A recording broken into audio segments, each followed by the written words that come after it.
Before you start quilting any project, you should check to see if you need to adjust your hopping foot. You can tell if by moving your machine over the area, it hits and snags different parts of your quilt top. Go ahead and bring our machine over all the way to the end, and let's practice adjusting our hopping foot. Every sewing machine, long arm quilting machine adjusts their hopping foot in a different way. I will be adjusting my 19 model of APQS long arm quilting machine with a set of business cards to adjust the height and a screwdriver to adjust the set screw for my hopping foot.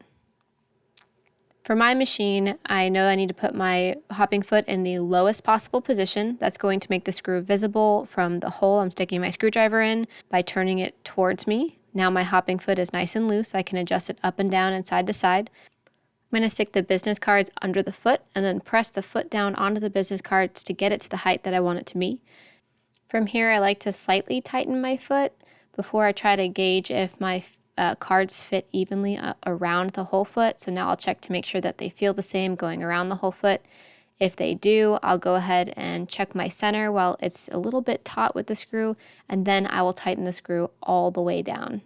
If they don't, I'm going to need to adjust the levelness of my hopping foot because somehow it's uneven or unlevel, which can cause me other problems while I'm quilting with my tension.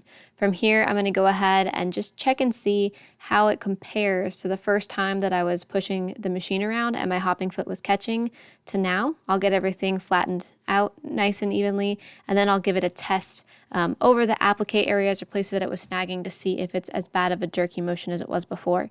Machines only allow us to adjust our hopping foot so high, so this is what I can work with and still get good tension. Thank you for joining me. Check out this and more tutorials for long arm quilting tips, tricks, and tools of the trade on my Bold Motion Quilting YouTube channel.